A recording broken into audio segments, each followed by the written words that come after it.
Hello to everyone tuning in and welcome. My name is Martel Catalano and I am honored to be sharing with you this presentation on living mindfully with vision loss. This presentation is for those people who are living with vision loss themselves, and it's also beneficial to family members or professionals working or living with people with any kind of vision loss or really any kind of chronic or life-altering illness or disability. So let's get started. Over the next 40 minutes or so, I'm here to explore some topics you may be familiar with, things like stress and mindfulness, and also get into some more subtle or specific discussions, things that may have to do with our self-worth, identity, and everyday practices. Together, we'll find ourselves getting closer to a place where we can meet vision loss with curiosity and compassion, how we can make peace with the cards we've been dealt, and how we can find some metaphorical light in a world that feels very metaphorically and literally dark. But first, a little bit about me because you may be wondering who I am and why I'm here to talk about all of this. So, again, my name is Martel Catalano, and I am known first and foremost as the co founder and executive director of a nonprofit called Beyond My Battle. At Beyond My Battle, we help people reduce the stress of rare disease, serious illness, and disability through emotional support and educational resources rooted in mindfulness, awareness, and compassion. So services and resources we offer include things like educational materials, virtual support groups, the Beyond My Battle podcast, and more. And everything we do is useful to people both either living with or caring for people living with health-related uncertainty. So I also have retinitis pigmentosa, or RP, and I was diagnosed at age 13 with this life-altering condition. As a side note, I live in upstate New York, and that's where I am coming to you from today. But I became an expert in really uh, I don't know how else to say this besides wrecking my life very soon after I was diagnosed with RP. I really became an expert at subconsciously crafting problems that were not really serious problems because I really wanted to distract myself from the very real problem that I knew was going blind. And I created problems, things like I could fix, problems with my body, with my relationships, with the way I looked or the way I felt, things that I could fix because I knew there was this very real problem under the surface that I did not want to acknowledge, and it was something I could not fix. So I lashed out and I put up walls, and I really refused to reflect on this truth that I had this disease of gradual vision loss. And it was just too hard to acknowledge that. So for many years, depression and anxiety, seemed easier to me, and I lived like that for quite a long time. When I was about 25, I realized that this was no way to live. I couldn't recall the last time I felt truly happy or happy with myself. My health was a mess. My relationships with loved ones were volatile. I realized how stressed I was and that my own denial and negative bias that I had built up, which we'll get into later, was causing my life to go by without me really living it. And somehow I knew deep inside that the only way to truly experience my life and not let it pass me by was to be honest with myself and others about having RP. It wasn't really like a light bulb moment like it sounds, but I got very serious about self-examination and self-inquiry, asking myself the difficult questions of why I disliked myself, why I felt a constant sense of shame, and how these subconscious beliefs led me to outwardly believe things like that I was unlovable or that I was a burden, as well as filling my personal toolkit with ways to reduce my stress. So I got really into these practices of stress reduction and self-inquiry, which is where the mindfulness came in. I studied yoga and with yoga and meditation teachers for years to come to this realization that Anybody who's listening who has ever studied yoga knows that it is not at all about poses you do on a mat, but it's a mindset, and it's about cultivating a practiced presence. It's not about this cliche that we hear all the time of letting go of our worries, but rather letting be, accepting our life for how it is, which in turn frees us up from the shackles of how it should be. So, long story short, I ended up starting Beyond My Battle with a friend of mine in 2018 to bring this message to millions of people like ourselves, to educate and support people with the emotional and psychological battle that is oftentimes so much harder than the physical one of vision loss or whatever you have, which is why I'm here today. And that's just because I know what it's like to lose your vision. I know what it is like to rebuild as a family who lived in denial or anger about it for many years. And I know what it's like to investigate our subconscious that holds us back from our potential happiness and consciously create a life that is less stressed, less sad, less frustrated, and less anxious. So, before we even get into touching on mindfulness, I feel it's really important to touch on stress. Learning about stress and the different ways it presents itself in our life was truly step one in my personal journey, because we can't reduce something if we don't know how it feels or behaves for us. So during my studies, I was able to form a relationship with a researcher, professor, a psychologist, and author named Dr. Stuart Shanker. Shanker's framework called Self-Reg, which I have suggested reading here. His book is titled Self-Reg. His framework for understanding stress really changed my life. And if you were at the Visions 2018 in San Diego, I spoke about this framework quite a bit called self-reg.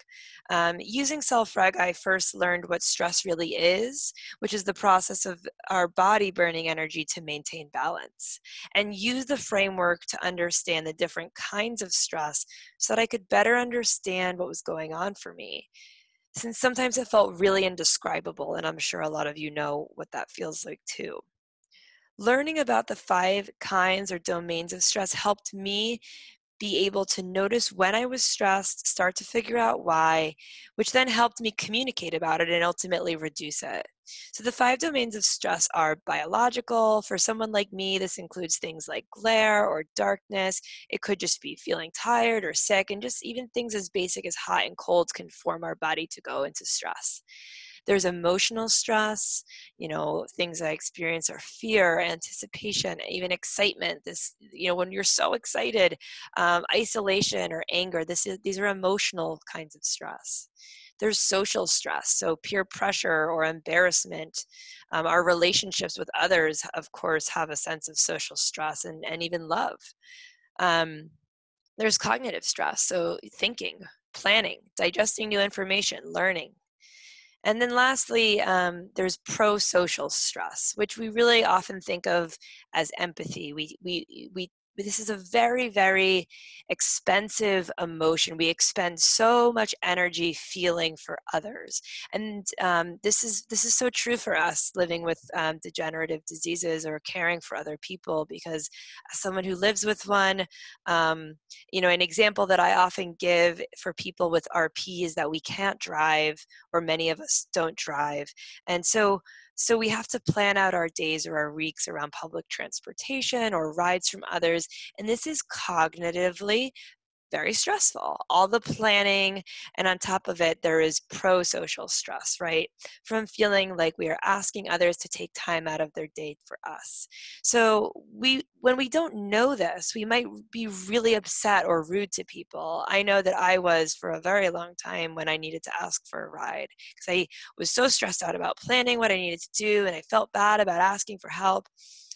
But when we know these kinds of stressors, we automatically start to feel more in control. And I really wanted to touch on that before we even get into mindfulness, because we practice mindfulness to reduce our stress, really, and so many other benefits, of course. So knowing about stress is really essential into our journey. If you want to learn more about that, I think the 2008 presentation is still online on the FFB website. But now I want to talk about this mindfulness approach to stress reduction. We hear the word mindfulness a lot today, but what does it really mean? Well, the definition I use is paying attention or being aware moment to moment with curiosity and without judgment.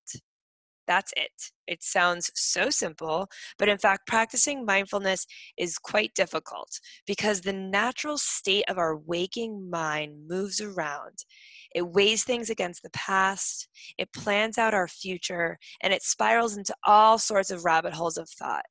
If you don't believe me, try it right now. Let's just take 30 seconds to a minute to be totally here, observing each second. Go ahead.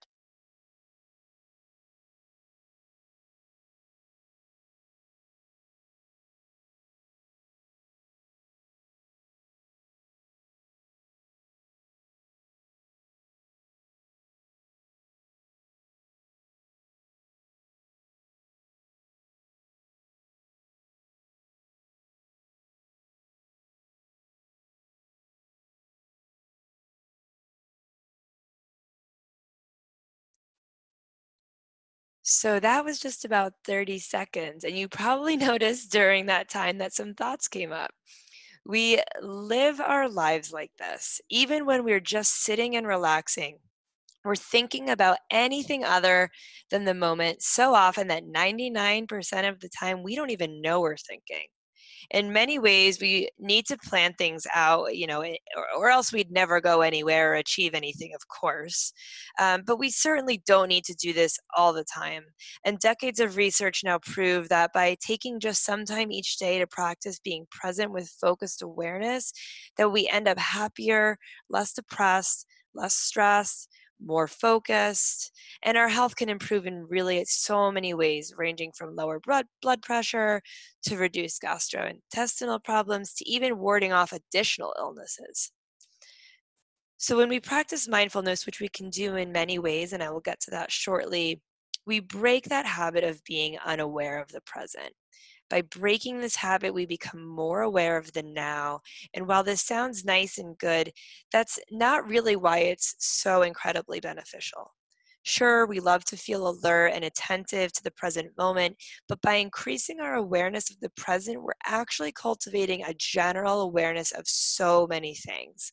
Awareness of why we respond to things in certain ways, awareness of what triggers us, why it triggers us, awareness of feelings of connection to others or disconnection. When we tune into the present moment more frequently, we become more in tune with our likes, dislikes, opinions, aversions, judgments, perceptions, and possibilities. This is all very, very, very beneficial when we are living with a medical condition like one causing vision loss, that it is so out of our hands. And same for the family members of someone with a medical condition. We begin to awaken to how we feel and why, which can drastically improve communication between family members or loved ones, and it can seriously improve the way that we look at our lives overall. So the analogy from mindfulness pioneer John Kabat-Zinn that I like to use when talking about or teaching about mindfulness is that our thoughts are like a river. They're constantly moving, and we are swept up in the stream of thought nearly all the time as it runs rampant or maybe even turns into a waterfall. Mindfulness is the act of swimming over to the bank and watching that stream of thoughts go by, listening to them, observing their patterns, and learning from them. I say this because as much as I talk about mindfulness with people, which is often correlated to meditation, which I'll touch on shortly, many people think it has to do with completely emptying our minds. I hear all the time that I just can't get my mind to turn off, when in reality, mindfulness is very much the mind being on. It's just being here, not tomorrow or yesterday or what's for dinner or that thing you wish you said to your ex 10 years ago. And that's why it is difficult, because it is practice to get your mind to be here. And it's not emptying it at all. So, as we learn how to incorporate mindfulness practices into our lives to live more mindfully with vision loss, just remember to not beat yourself up if your mind isn't turning off. It's not supposed to. So, just some things here in the presentation I have. It says that mindfulness is not emptiness or nothingness. It is not like being asleep. It is noticing sounds, smells, sensations, and it is attentiveness, it's awakeness. So, moving on. Like anything, mindfulness is a practice. If we want to learn a new language, we have to practice it. If we want to learn guitar, we have to play it. If we want to get great biceps, we have to exercise them. Mindfulness is like working out a muscle too, but the muscle is your brain. That's why I want to share some ways to cultivate a mindful mindset or a mindset of mindfulness as this slide shares. Some of these are widely known and some I've put my twist on. First, curiosity. I mentioned this as a definition of mindful, part of the definition earlier. Know that life is a forever unfolding landscape of the unknown. While this sounds kind of scary perhaps at first, when we realize that we can't predict our futures or know what's going to come, we allow things to be just as they are and we open our minds up to them. Non-judgment is the second one. When thoughts or sensations do arise, we work to not label them or judge them as good or bad, something we like or dislike, but rather just as is. No goals is number 3. When we approach anything with a purpose in mind, like I'm going to get relaxed now, we automatically apply an expectation or a desired outcome. So we release any expectations and just be with whatever comes up. If you get tense, observe the tension, and so on. Compassion is the next pillar. When we judge ourselves less, we have greater compassion for our lives and for ourselves. At the end of the day, this is the way things are, and we are doing our best with what we have. And patience is the last one. Enjoy the process. Anything that arises in our practice is an opportunity to be with it fully. When we meet our mindfulness practice itself in these ways, we begin to live in accordance with them. Meaning, when we judge our mindfulness practice less, we judge ourselves less. Or when we gain compassion for our mindfulness practice, we grow in compassion for ourselves. So now getting into everyday mindfulness. So what are they? I've been talking about them a lot. Remember that mindfulness is really just observing or paying attention moment to moment with curiosity and without judgment. So while meditating is certainly something we can do and where the research I was mentioning before comes in, we can practice mindfulness in many ways. Some popular ones are mindful walking, which some people even call walking meditation. Many times when we walk, we're paying attention to thoughts about where we came from, where we're going, or what's for dinner tonight.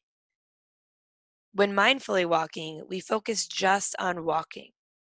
We become aware of the changing weight, sensations, and speeds from one leg to another. We might notice the heel when it makes contact with the ground and how it transfers to the ball of the foot. We might observe the pause between steps or how the rest of our body moves when we walk. Going back to the last slide, we don't judge what we find. We just notice moment to moment. Another easy mindfulness practice is mindful eating. There's so much literature and the many benefits of not just slowing down your eating, but tuning into our food. We pay attention to the texture of what we put in our mouth, or maybe we even smell it beforehand. When we chew, we know how many chews we take, or how the texture changes as we chew, and so on. Next time you eat, try this out. Mindful talking is another practice that sort of starts happening on its own because as we become more present, we might start to more deliberately choose words and slow down our speech. We might focus on the tone of our voice a little bit more. And certainly part of any conversation is listening, where we might observe how we feel when we listen to another. A bonus of mindful talking is usually that our conversations become calmer or more supportive and less reactive, which is great when you're part of a family where there is an illness or a disability present. Lastly, the quickest way to become present is by tuning into our breath. It is always there for us and takes just a few seconds. We can use our breath to become immediately aware of the here and now by observing a few inhales and exhales, using them to tune into bodily sensation, smoothness of the breath, feeling the belly fill and empty, breath coming out of the nose, and so on. This is my go-to exercise and immediately informs me of my level of stress in that moment. I know that when I'm stressed, my breath doesn't flow as smoothly, and I feel like I can't fill myself up as much. Placing a hand on the belly or the chest also helps us find embodiment with the breath, which directs our awareness to the present physical sensations from the breath's movement. And then here are some more intentional exercises, meaning they may not necessarily happen every day, like walking or eating or talking, but we can incorporate them to continue to build our practices. One way that mindfulness, first of all, really helps us as people living with or caring for someone with vision loss or any chronic illness for that matter is that it helps us become okay with the inherent unpredictability our lives are faced with. Living with vision loss means large scale uncertainty or unpredictability, like how quickly we may lose our vision or if we will be able to do big life events. Smaller scale uncertainties include just going to a venue or doing something with your friends, pending the lighting or accessibility of the place, having to cancel plans if you can't get somewhere independently, or even injuring ourselves from a fall all of a sudden. So we benefit greatly from accepting the unpredictability that is life. Our minds, however, our minds really like things to be certain. They like predictability just naturally because it feels safe. Yet uncertainty and unpredictability are the reality for everyone, and us more so. So we are best served by getting a bit more comfortable with it. So the first exercise here is cultivating a don't know mind. It's a practice from my friend and author of How to Be Sick, Tony Bernard, which I have cited on this slide here. It comes from a long line of mindfulness practice that goes back thousands and thousands of years. And it's a great way to remind ourselves to question what we think to be truth and come back to the moment. When I say what we think to be truth, I mean just small things like, will I be able to travel to my friend's house alone this weekend? To larger things like, will there ever be a cure for my eye condition? We don't have answers to those things today, and that's okay. So we are best not to make an assumption one way or the other. We spend a lot of time making up stories or assumptions about the way life will go for us or for our loved ones. But it's best to know that we don't know much of anything at the end of the day. Anytime we find our mind going down those rabbit holes, saying things like, I'm never going to be able to do this, we can say, or ask ourselves rather, am I sure? We realize we don't really know, and that not knowing becomes okay over time. When we are faced with lots and lots of not knowing, like with vision loss, this is a great benefit and a great practice. Tony in her book also talks about an exercise that she dubbed the drop it exercise, which I love. It is an intentional practice. So we intentionally bring in an adverse thought to our mind and then intentionally drop it or come back to the now. We can practice this to strengthen that muscle I mentioned earlier. Bringing something scary or sad into the mind and then bringing the awareness back to the present sounds, smells, sights around you very quickly builds that muscle. So we can just bring in something unpleasant in the moment, even right now, and then drop it, focusing on my voice, focusing on something you see in the room, and continuously practicing by dropping it and repeating. And then lastly, mindfulness meditation is not only a centuries old practice, but one that is so well documented, there is just no arguing its power. It's practiced specifically on people living with health conditions, hundreds of articles and peer-reviewed journal studies citing the benefit that mindfulness meditation has had on even people with, terminal cancer. So we can practice some of this right now, but mindfulness meditation takes everything we've reviewed here today into one simple act of paying attention, not just to our mind. So instead of paying attention to our food or our steps or our words, we pay attention to what is happening inside our head, moment to moment. And whenever we notice it stray from here, we bring it back. Again, sounds simple, but more challenging than it seems. So we do this over and over and over again. And there's no wrong way to do it. And there is no way to screw it up. I always tell people when teaching or practicing meditation in a group that there is just no way to meditate wrong. Remember, it is not emptying your mind. In fact, our mind has to wander for us to bring it back. So you might find that your mind wanders 100 times in a 5-minute meditation, and that is perfectly okay. We can use any cue also to help us come back to the present moment, like our breath or sensation. The key is to meet the thoughts that arise without judgment. We don't get upset at the wandering mind. We just notice it and come back. So let's try this now for a couple of minutes so that you get the idea. So I invite you to wherever you are, find a comfortable seat, or maybe you even come to lying down.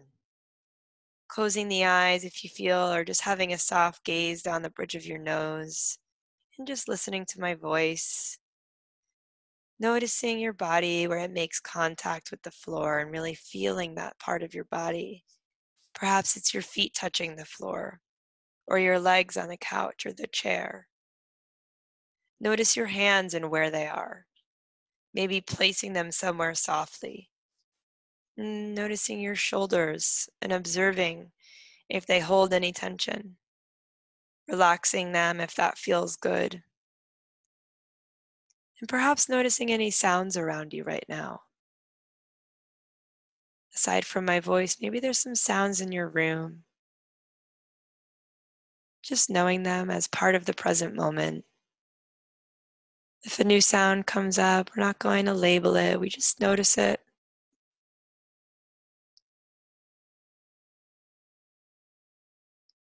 And then when a thought starts to come up, we don't push it away immediately, pretending it isn't there or it isn't worthy. Observing thought for what it is in the moment, trying not to label it, and then coming back to the present, perhaps using the anchor of your breath to reunite with the now. Just spending a few breaths simply observing, coming back over and over again to here.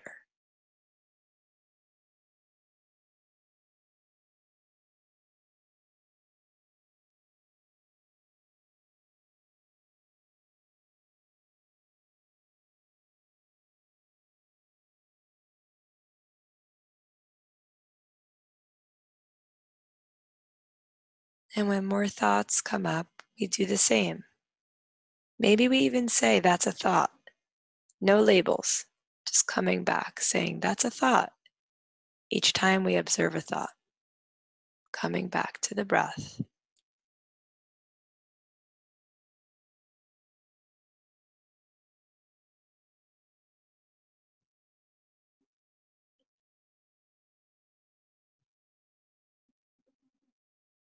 And just trusting ourselves to continue this practice for another few breaths, meeting anything that comes up with curiosity and compassion, and coming back to your breath.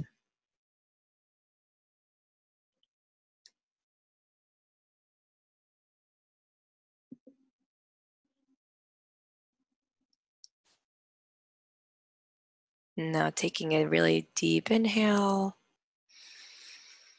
Sensing that breath fill the belly and then releasing, noticing exactly how it feels in your body to let go of your breath. Coming back to the room that you're in, noticing anything that you feel like noticing, and just observing how you feel after practicing a little bit of mindfulness. Maybe it didn't feel comfortable. Maybe it created some anxiety, and that's perfectly fine. Maybe it felt really great. I'm just noticing now as we are conscious and when our mind is working, how it feels, what came up for us.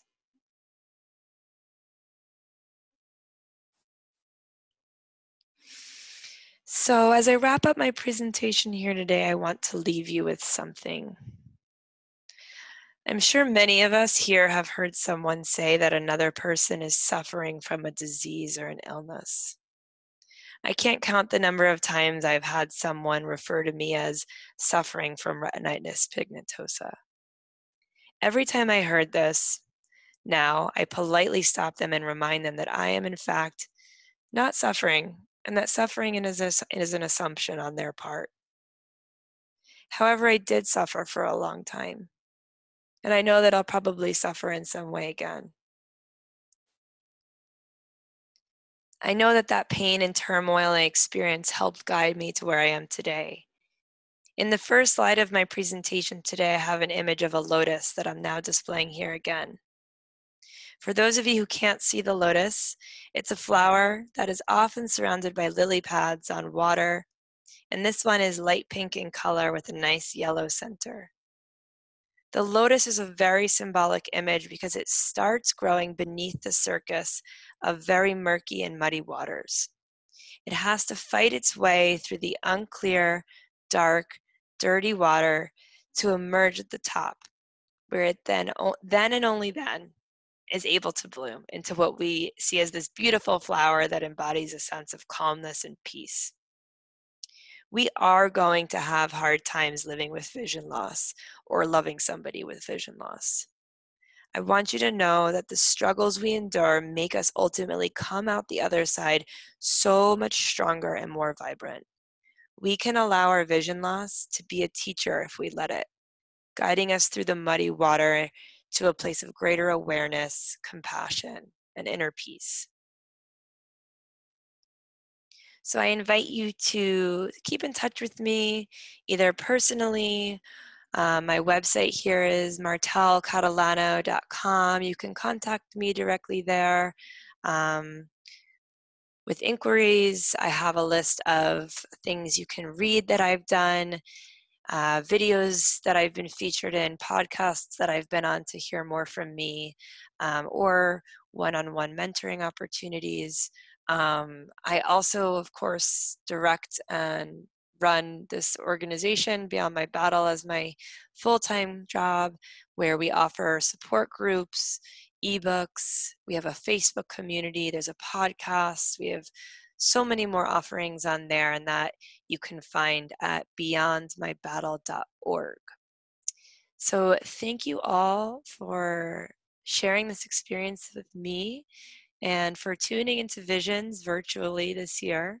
I am sad that I was not able to meet any of you in person at the conference, but I want to acknowledge the Foundation Fighting Blindness for the hard work they put into making this year's conference run on a digital platform, which I'm sure allows many more people to see it and benefit from the work we are doing as presenters. So again, please feel free to reach out to me through my personal website and learn more about what we do with mindfulness practice for illness and disability at Beyond My Battle. Thank you so, so much. And I look forward to keeping in touch with you.